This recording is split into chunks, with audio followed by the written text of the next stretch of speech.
네, 안녕하세요. 이 세상에서 어떻게 보면 전 우주적으로 가장 흥미로운 이야기가 많이 있는 부타로드에 오신 것을 환영합니다. 오늘 지금 말씀드릴 내용은 서역불교에 대해서 지난 시간에 실크로드 개척 이야기들을 해드렸고요. 이제는 서역불교, 서역이라고 하면 약간 생소하실 수도 있는데 인도는 옛날에 천축이라고 불렀었고요. 그 다음에 중국의 서쪽 지역이라서 그냥 서역이에요. 서역, 실크로드. 여기에 수십 개 국가들이 있거든요. 그래서 그거를 오아시스 국가들입니다. 정확하게 말하면. 그래서 전에 실크로드 말씀드릴 때 이 천산산맥을 기점으로 천산북로, 그 다음에 천산산맥 남쪽으로 하면 천산남로, 산을 넘어갈 수는 없으니까요. 그리고 여기 타클라마칸 산맥 밑으로 해가지고 이제 서역남로라고 하는 세 개의 길이 존재하는 거고요. 이제 이 중에서 이 서역남로 쪽에 이 호탄이라고 하는 데가 굉장히 사실 좀 불교적으로는 중요합니다. 특히 서역불교 쪽이 굉장히 중요한데 그 중에서도 호탄. 만약에 저한테 다시 공부할 기회가 주어진다면 제가 꼭 공부하고 싶은 게 한 두 가지 정도가 있거든요. 하나는 이 서역불교. 그러니까 서역이라고 하는 데가 불교를 이렇게 저게 약간 필터 역할을 하는 거거든요. 그러니까 인도 불교가 중국으로 넘어오는 과정에서 필터 역할을 하기 때문에 저기서 변형되는 부분들이 굉장히 많아요. 그리고 저희가 지금은 별로 문화적으로 별로 그렇지 않아요. 하지만 예전에는 문화가 굉장히 높았습니다. 왜냐하면 실크로드가 움직이면 페르시아 이런 데도 마찬가지입니다. 이 교역로에 있는 국가들은 굉장히 다 경제력도 우수하고 그 다음에 경제가 높으면 문화는 당연히 높아져요. 그래서 선진국들 다 마찬가지죠. 경제력 떨어지는 선진국이 어디 있어요? 그렇잖아요. 그러니까 경제 뒤에 문화가 되는 겁니다. 그러니까 경제력이 안 되고 문화력만 있어요라고 하는 나라는 없어요. 그러니까 경제가 어느 정도 이상 갖춰지고 난 뒤에 문화력으로 올라가기 때문에 그래서 문화가 높다라고 하는 얘기는 당연히 경제력도 좋다는 얘기예요. 근데 지금은 저런 때 너무 힘들지 않아요? 맞죠. 근데 예전에는 무역루트가 있으니까 무역루트가 있으면 다 세금이잖아요. 전에 그런 얘기 했잖아요. 당나라가 나중에 이제 한무제 때 되면 그 얘기를 이제 또 나중에 또 해드릴 거예요. 한무제가 되면 드디어 이제 서역을 정벌하기 시작하는데 한무제는 동서남북 다 칩니다. 근데 동아시아 쪽, 그러니까 우리나라 고구려나 이런 쪽에 대해서는 큰 관심이 없어요. 그런 쪽 그때는 고구려가 생기기 전이지만 이제 한사군 얘기인데 이쪽에는 전통적으로 중국은 동아시아, 그러니까 동아시아라고 말하기는 그렇고 우리 한반도 쪽하고 관련해서는 큰 관심이 없습니다. 그래서 수나라도 그렇고 당나라도 그렇고 힘들게 고구려를 깼지만 왜 그 사람들은 깨자마자 빠졌겠나? 라는 걸 생각을 해야 되거든요. 빠지는 이유는 돈이 안 돼서. 지배 비용이 통치 비용보다, 그러니까는 세수보다 지배 비용이 더 들어요. 그러니까 식민지 경영할 때도 마찬가지입니다. 그러니까 영국이나 프랑스 같은 나라들이 식민지 경영할 때도 그 식민지를 통해서 자원을 얻거나 무슨 교역을 하거나 뭔가가 있어야 되거든요. 그렇지 않고 그냥 땅만 넓으면 야, 이게 지금 필요가 있냐? 아니, 지금 세상은 달라요. 지금은 그런 것들을 거리와 관계없이 충분히 지배할 수 있는 거고, 하지만 예전에는 그런 데 관심이 없죠. 그런 데는 관심이 없죠. 그래서 그런 데는 빨리빨리 독립되는 거예요. 그래서 석유가 나오는 데는 이제 쉽게 독립 잘 안 되고 나중에 막 복잡해지는 거고, 석유가 나오는지 몰랐던 데는 대박이 나는 데도 있고, 사우디 같은 데는 1970년대인가 개발된 지 얼마 안 됐으면 거기 있는지를 몰랐습니다. 그래서 영국이나 프랑스 같은 나라들이 별 관심이 없어요. 노르웨이도 그런 거죠. 나중에 발견되는 거죠. 그래서 대박이 나는 거죠. 그런 데가 자원이 있다는 게 알려졌으면 강국들이 어떻게 해서든 들어가죠. 그래서 그런 문제들이 있는 거예요. 그래서 지금은 저희가 별 볼일 없지만 예전에는 아무튼 굉장히 좋았었다. 그리고 중국 입장에서는 힘만 있으면 저쪽은 무조건 장악하려고 합니다. 그리고 고구려 쪽은 별 관심이 없어요. 그래서 힘들게 고구려를 깼지만 바로 빠지니까 거기에 발해가 들어선다. 왜 빠졌겠나를 생각을 해보라. 제가 그런 얘기를 하죠. 그건 돈이 안 되니까. 옛날이나 지금이나 똑같아. 안 되면 바로 빠지는 거예요. 손절이지, 손절. 근데 거기에 또 미스테리가 있어요. 아니, 돈이 안 되는 걸 뻔히 아는데 왜 힘들게 전쟁을 해서 고구려를 깼냐? 그런 얘기는 까마득한 뒤에 한국 얘기할 때 할 겁니다. 그때가 오기는 올란가 모르겠다. 그때가 오기는 올라. 그래서 이 서역 불교를 공부하고 싶은 생각이 있어요. 저게 규명이 잘 안 되는데 저기는 타임캡슐이 있어요. 지금도 저쪽에 가면 사람을 그냥 묻어놔도 다 미이라가 돼 있는 경우들도 많이 있어요. 저기는 건조지대이기 때문에 자료가 잘 보존이 됩니다. 그래서 저기에서 뭐가 나올지 모릅니다. 뭐가 나올지 모릅니다. 그리고 저기 불교를 연구하면 굉장히 재밌어요. 굉장히 재밌어요.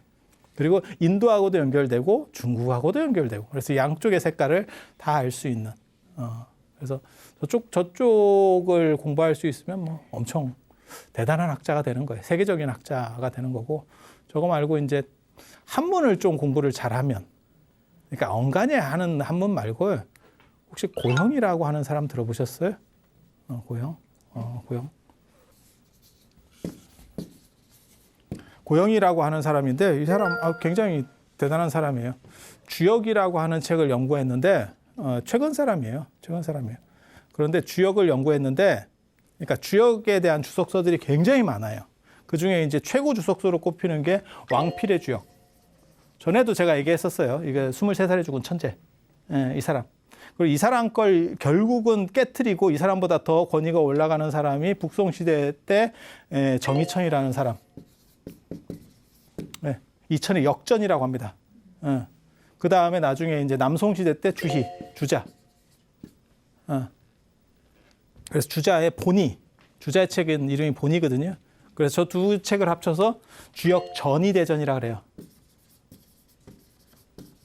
굉장히 재밌는 책이에요. 그래서 이런 게 다 고전인데 이게 이제 최고의 권위들을 가진 책들인데 이 세 개가 삼강구도를 형성하고 있었어요. 그런데 최근에 이 사람이 사강구도로 만들어내는 거예요. 어떻게 하는 거냐면, 그러니까 대단한 학자지. 저 사람이 생각한 건 그거예요. 너네가 읽었을 때 그 한자의 의미가 공자가 봤을 때 한자 의미냐? 라고 생각을 하는 거예요. 왜냐하면 모든 단어나 이런 것들은 변화하거든요. 그러니까 너네는 그 글자라고, 그거는 이제 뭐 고대나 중세시대 때는 너네는 당연히 그 글자라고 당연히 해석했지. 하지만 공자같이 연대가 오래 갔을 때 그 한자를 그 의미로 썼을까에 대해 생각을 하는 거예요. 굉장히 재밌죠? 이거는 공부 진짜 잘하는 사람들이 하는 거예요. 왜냐하면 그 글자가 어떻게 뜻이 변형됐는가를 쭉, 우리가 뜻이 변형됐다는 건 어떻게 알 수 있냐면요. 한문 이렇게 오편 같은 데 보면 대표적인 뜻이 A, B 정도가 있고 나머지 잘 못 들어본 게 한 10개 이렇게 나옵니다. 그런 것들이 한 시대 때 쓰였던 거예요. 이해가 되죠? 그래서 아예 맨 앞에 있는 A, B 같은 경우가 가장 일반적으로 쓰이는 거고 뒤쪽은 가끔씩 쓰이는 거. 뒤로 갈수록 이제 용례가 적어지는 거예요. 근데 그걸 다 검토해서 시대적으로 그거를 떠내야 돼요. 포 떠야 돼. 포 떠야 돼. 진짜 뭐 대단한 거지. 그렇게 해서 글자들을 최대한 공자 시대의 의미들로다가 전환을 해서 할 수 있는 데까지 최대한 해서 주역을 해석을 했더니 어떤 얘기를 하냐면 이런 사람들한테 웃기고 있네 이렇게 된 거야. 야, 너네가 본 책은 그거 아니야. 원래 뜻이 그게 아니었었어. 네, 뜻이 달라진 거예요. 그러니까 우리도 똑같은 식으로 그런 거 있잖아요. 예전에는 영감이 상감, 대감, 영감 이렇게 해서 이게 굉장히 높은 지위를 부르는 건데 지금은 김영감, 박영감, 양반도 마찬가지잖아요. 마누라도 마찬가지입니다. 마누라도 굉장히 높은 칭호예요. 근데 지금 뭐 우리 마누라 뭐 하듯이 다 떨어지는 거고, 그러니까 시대마다 이런 게 다 바뀌잖아요. 그래서 최대한 추적을 해서 당시 뜻으로다가 돌렸더니 너네는 쓸데없는 거 봤어. 뭔 말 같지도 않은 거야. 이제 이렇게 되는 거예요. 굉장히 멋있죠. 근데 이런 걸 불교에서도 할 수 있어요. 그게 인도에서는 사라진 문헌들이 한역으로만 번역된 게 있어요. 그게 아비달마 문서 같은 거거든요. 그러니까 현장 스님 같은 사람이 번역을 해놨는데 인도에 원전은 없어. 그러면 그걸 돌릴 수 있느냐? 못 돌려요. 이게 언어 체계가 완전히 달라가지고 못 돌려. 그러니까 그와 관련돼서 최대한 접근해 가는 거예요. 그러니까 현장 당시에 한자 뜻이 뭐였냐를 찾아내는 거예요. 그래서 인도 거를 복구해 가는 과정이에요. 근데 이런 거는 하면 전 세계에서 1인자로. 그리고 뭐 엄청난 태풍을 불러일으킬 수 있는 뭐 그런 공부예요. 그래서 시도해 보면 참 좋은데 이제 저 같은 경우는 늙어가지고 늙어서 참 슬프지.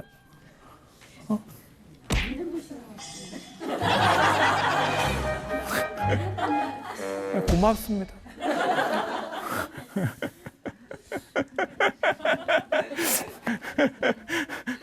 우리는 그렇게 위로하면서 사는 거예요. 그렇게 해서 이쪽은 천축. 우리 그 서유기 같은 데 보면 천축 얘기하잖아요. 그래서 이쪽은 서역, 서쪽 지역이라는 뜻이니까 이 여기하고 천축하고 달라요. 인도하고 다른데 완전히 문화가 다른 거예요. 그래서 이건 중간 문화, 양쪽의 중간 문화. 그런 식으로. 그래서 이쪽 불교에 대한 공부도 굉장히 좋아요. 그리고 그와 관련해서 이 호탄이라는 데가 중요한데, 호탄에 이 건국 신화에 보면 이 호탄이 불교적으로 굉장히 중요하거든요. 그냥 호탄을 얘기하면 호탄의 서남 쪽에 거라지의 산이라는 데가 있어요. 근데 그게 지장보살의 어떻게 보면 정토예요.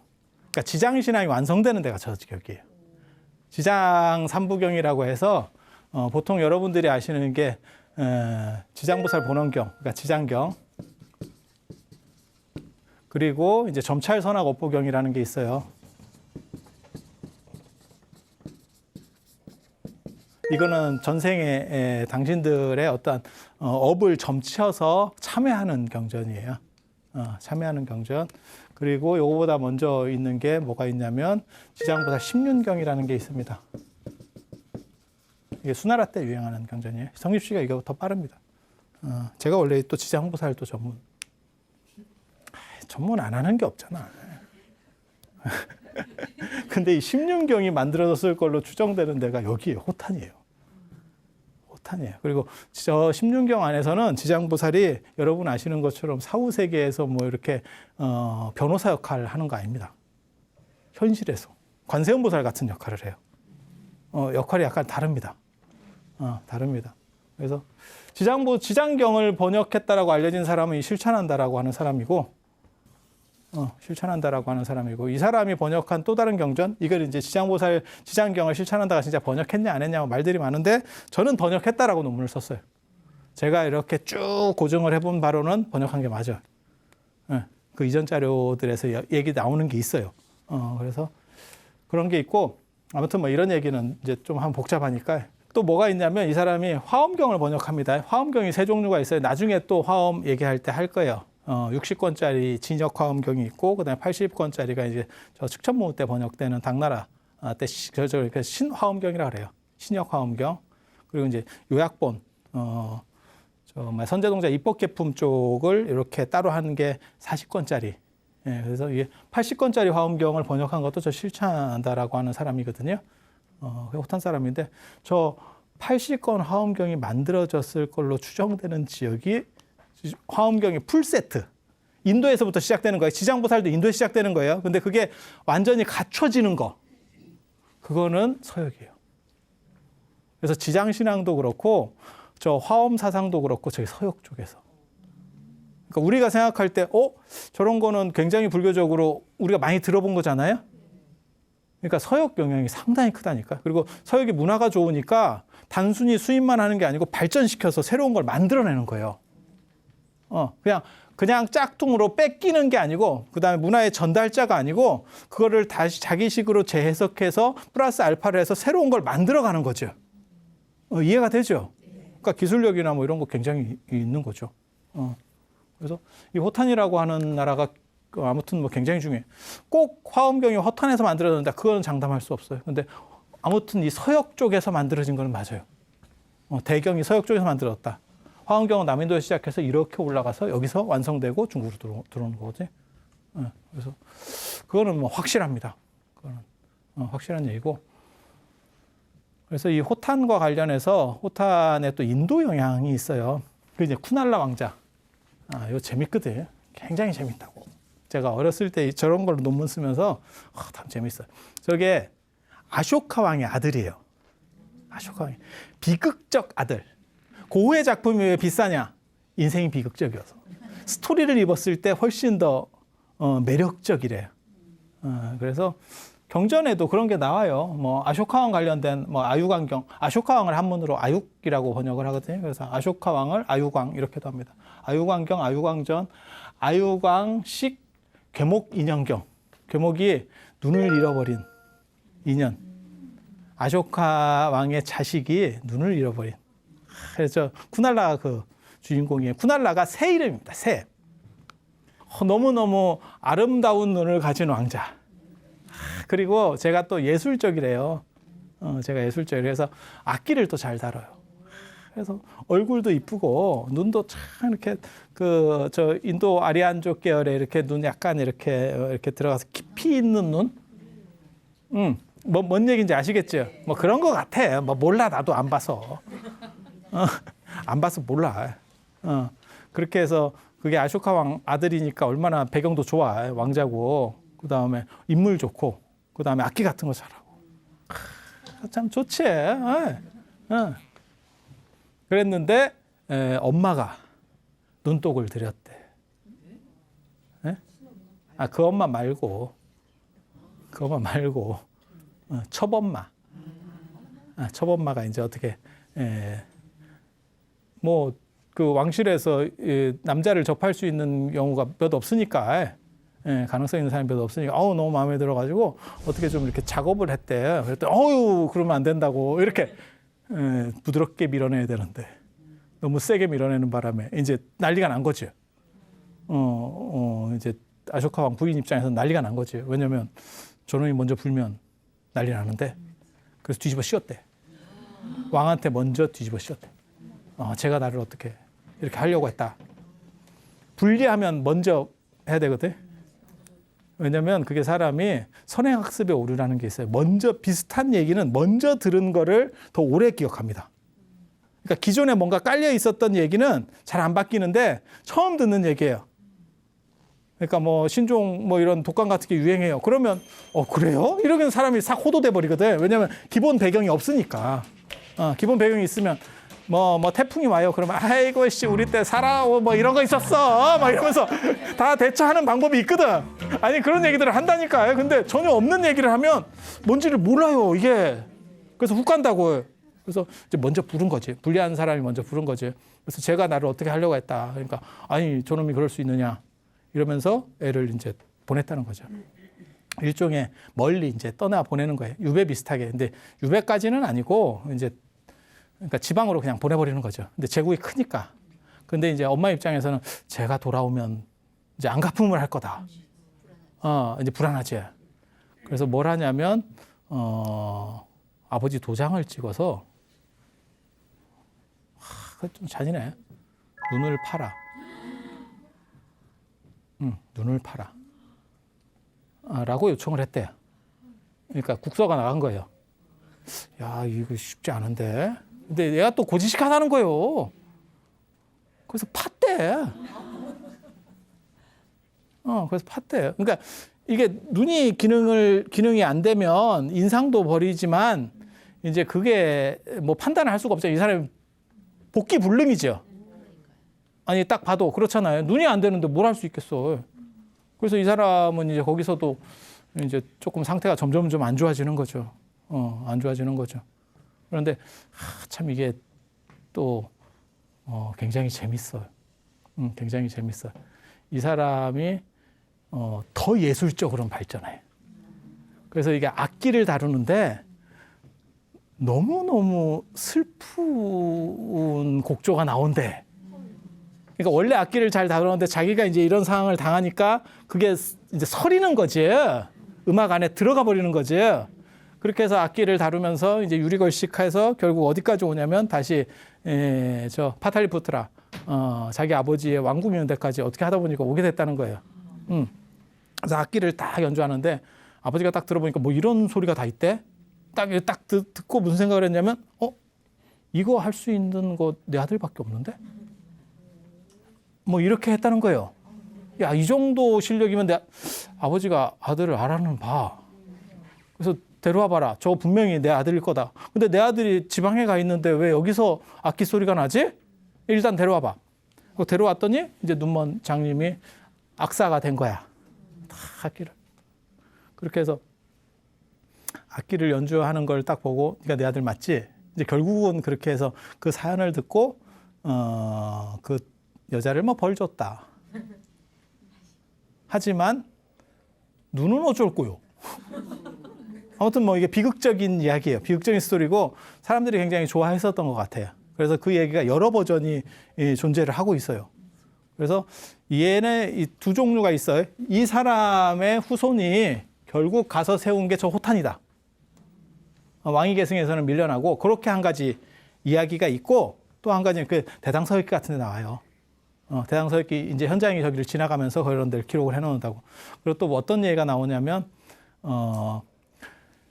이제 지방으로 보냈어도 옆에 신하들이 있잖아요. 왕자니까. 그래서 너네가 보필을 잘못했다. 그래서 걔네를 유배시켰다는 거예요. 북쪽으로. 유배를 시켜서 그게 그렇게 해서 걔네 후손이 건설된 게 호탄이다. 호탄에 이제 어떻게 보면 시조와 관련된 이야기예요. 근데 저게 의미하는 건 분명합니다. 뭐냐면 인도의 본류는 아니고 아쇼카 왕의 어떻게 보면 효성스럽고 신실한 아들이 우리의 조상이야. 그러니까 어떻게 해서든지 불교 국가가 되면서 불교랑 연결시키려고 하는 거예요. 우리나라에도 그런 게 나타납니다. 그래서 뭐 나중에 진흥왕 같은 경우가 뭐 동축사를 만들고 서천축, 동천축이 우리나라라는 거죠. 신라라는 거잖아요. 그래서 동쪽의 인도, 그래서 뭐 동천축 뭐 이렇게 하듯이 연결 지으려고 하는 거예요. 그래서 왕위의 정당성을 연결하려고 하는 그런 속성을 보이는 그런 신화라고 보시면 돼요.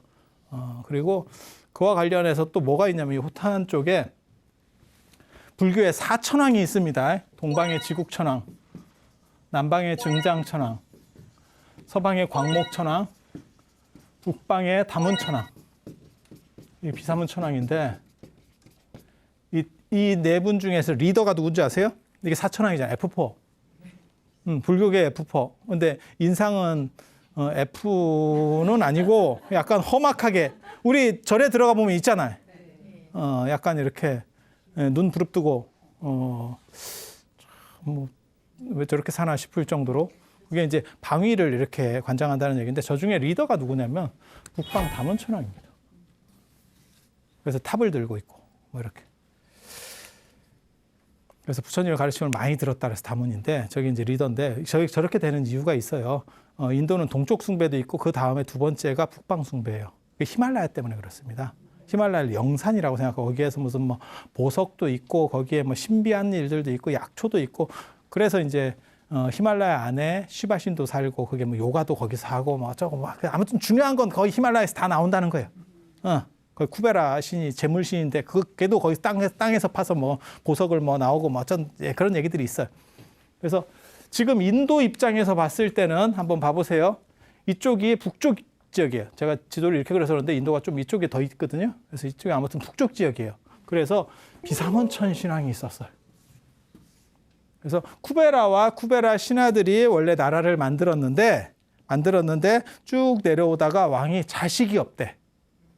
그래서 비사문천을 모시고 있는 사당에 가서 절을 했대요. 그래서 애 좀 어떻게 좀 만들어 달라고 그렇게 기도를 했대요.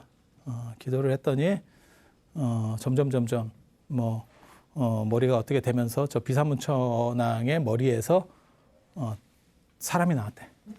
신상에서. 아니 시조 신하니까. 아니 그렇잖아요. 그래서 쭉 이렇게.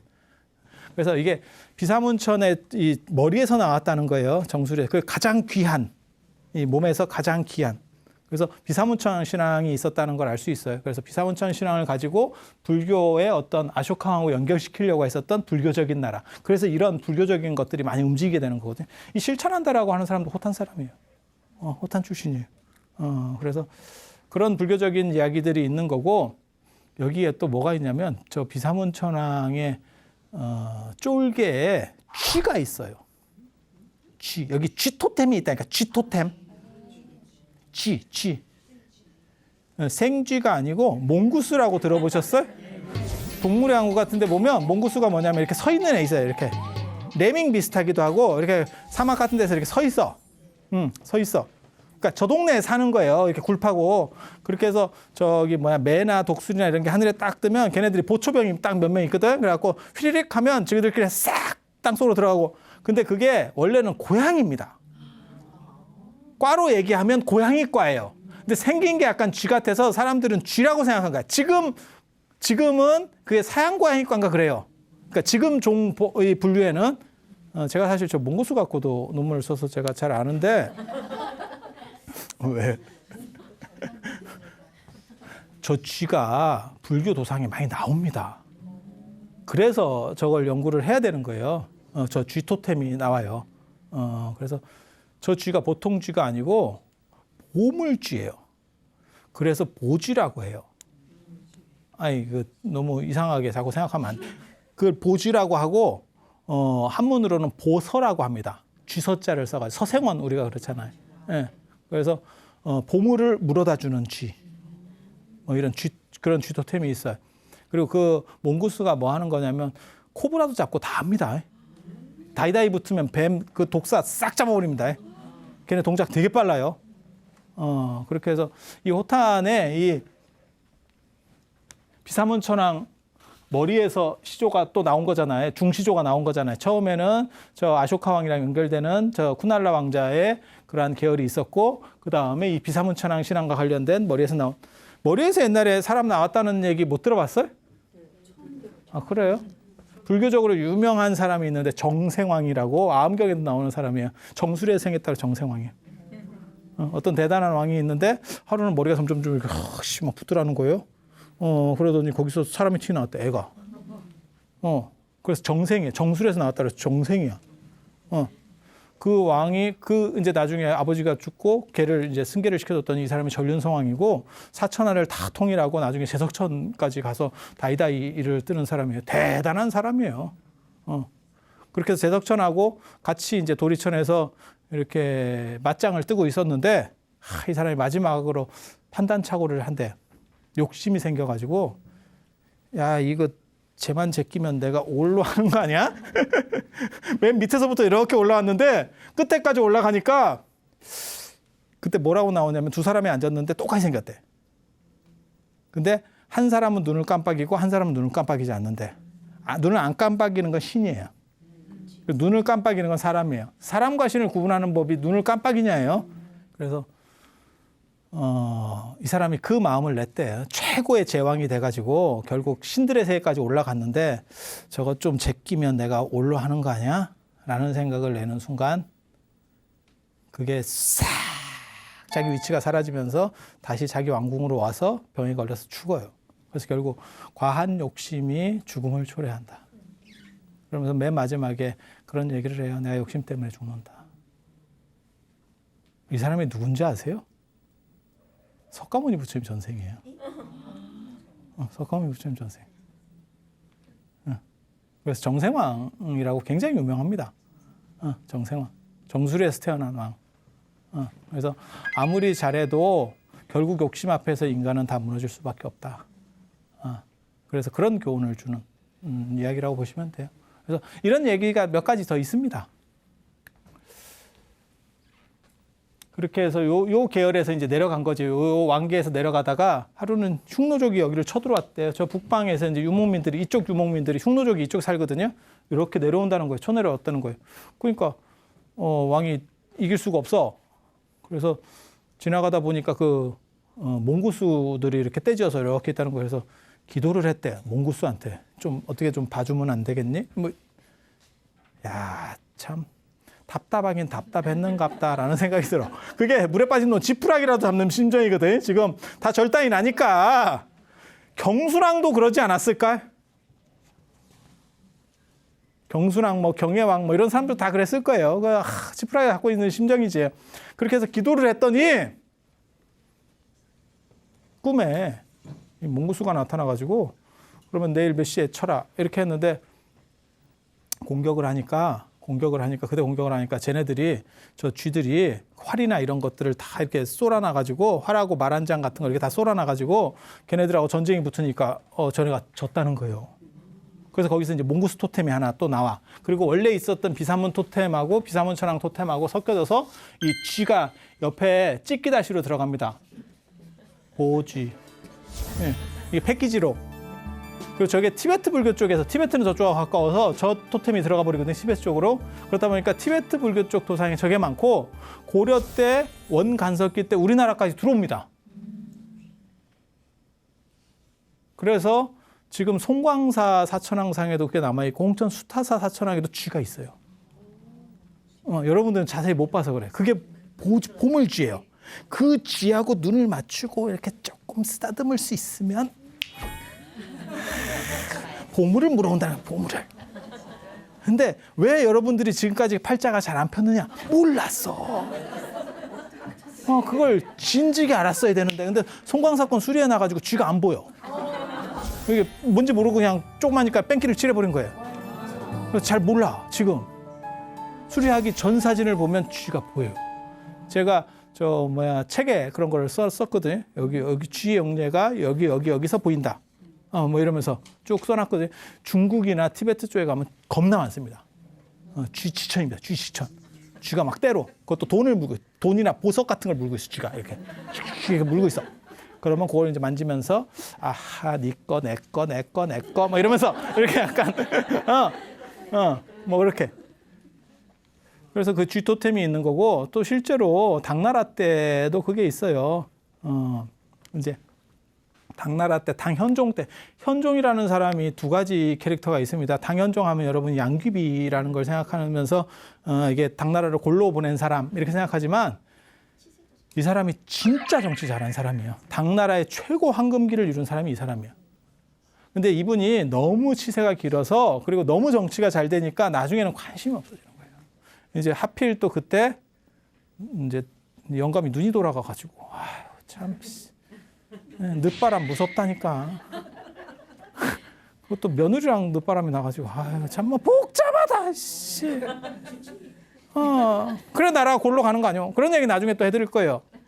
그리고 잘 나갈 때 이 개원 3대사라는 게 있어요. 개원 연간이 잘 나갈 때거든요. 그 개원해치, 그 연호입니다. 연호. 제일 잘 나갈 때 3명의 밀교 승려가 있어요. 그게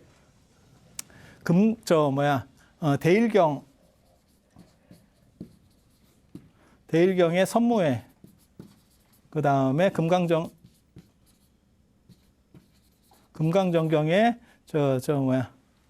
금강지, 그 다음에 이제 불공이라고 하는 분이 있어요. 이게 스리랑카 분인데, 이걸 개원 3대사, 개원정간의 밀교의 이제 최고 고승이라서 3명의 큰 스님, 이렇게 3대사라고 불러요.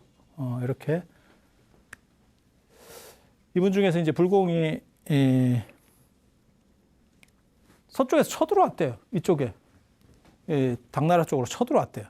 쳐들어오니까 불공한테 어떻게 했으면 좋겠습니까? 당현종 얘기하니까 이게 불조통기 뭐 이런 데 나오는 얘기거든요. 그러니까 어떻게 하냐면, 그러면 제가 수가 있습니다. 이렇게 딱 얘기하면서 이렇게 향로를 딱 이렇게 갖다 들었다는 거죠. 그러면서, 인왕호국 다란이를 외웠대. 인왕호국 다란이. 그러니까 나라를 보호해주는, 그러한 다란이를 다 외웠대. 호국 삼부경이라는 게 있습니다. 인왕반야경, 그 다음에 법화경, 금강명경. 금강정경 말고 금강명경이 있어요. 호국 삼부경. 그러니까는 국가를 보호해주는 3가지 경전. 뭐 이런 게 있거든요. 그래서 그걸 외우니까 막 쥐들이 나타나가지고, 그게 몽고스예요. 쥐들이 나타나가지고 그 군사들을 괴롭히고, 그 다음에 그 신병이 나타나서 또 뭐 처리를 하고, 그렇게 해서 난이 진압됐다는 얘기가 있어요. 그 뒤부터 모든 사찰에 비사문천을 모신, 그러한 사천왕을 모시는, 안 그러면 비사문천왕을 모시는 천왕각이 만들어져요. 천왕당이 만들어지고 천왕각이 만들어지고, 그래서 모든 사찰에. 그래서 절을 지키는 수호신이 비사문천왕이었던 때가 있었어요. 지금은 위태천이었던. 지금 위태천 압니까? 남방 증장천왕의 수하 중에서 대장, 사령관급이 위태천이에요. 위태천. 그 사람이 신중도에서 금강저 들고 있는 사람. 동진보살이라고 합니다. 그 양반이 가람신, 중국 같은 경우는 또 그게 또 바뀌어요, 나중에. 그래서 지금은 중국에서의 가람신, 절을 지키는 수호신이 누구냐면 관우입니다. 뜬금없이. 관우가 또 들어와가지고 또 이렇게. 그래서 그런 흔적들이 남아있어요. 중국 사찰에 가면 위태천이 보통 앞에 포대화상, 뒤에 위태천. 금강에 들고 있고, 그 다음에 어떤 때는 가람각, 가람전 이런 데 가보면 관우가 이제 모셔져 있는 경우들도 있고, 뭐 이렇게. 그래서 그게 시대마다 유행이 좀 달라요. 유행 패턴들이 좀 달라요. 그래서 나오는 거고, 거기서도 이제 쥐토템. 그러니까 몽구스하고 비사문천왕 토템이 비사문천왕 신앙하고 몽구스 토템 같은 게 결합된 게 나타나기 시작을 해요. 그래서 중국에서 이제 그게 유행하는. 그래서 밀교하고 관련돼서 저렇게 유행하고 저게 나중에 이제 티베트 불교까지 다 들어가는. 그게 지금 호탄 불교의 영향이에요. 호탄 불교 영향들. 그리고 호탄 불교와 관련해서 이 서역, 정확하게 말하면 서역이죠. 서역 불교와 관련해서 우리 주변에 있는 가장 큰 게 뭐냐면 붓다를 불로 음사하고 상가를 승으로 음사하는 거예요. 이게 불법승이잖아요. 그러니까 붓다의 음사는 불타입니다. 불타. 근데 이 서역 사람들이 붓다를 불타라고 음사하는 게 아니고 붓이라고 음사해요. BUT, 붓이라고. 이 붓에서 불의 음사가 나오는 거예요. 그래서 우리가 지금 불타라고 음사할 때는 여기서 온 거고, 우리가 뭐 석가모니 불, 무슨 뭐 아미타 불 이렇게 불로 쓰잖아요. 그거는 서역 언어입니다. 서역 언어를 번역한 겁니다. 서역 언어를 번역한 거. 그리고 승가도 마찬가지예요. 승가도 원래는 상가를 승가로 음사했거든요. 근데 이 서역 사람들은 상크라고 발음을 한다는 거예요. 이거를. 상크라고 발음하는데 상크가 그냥 상크가 아니고 상크. 크가 거의 묵음에 가까운 거예요.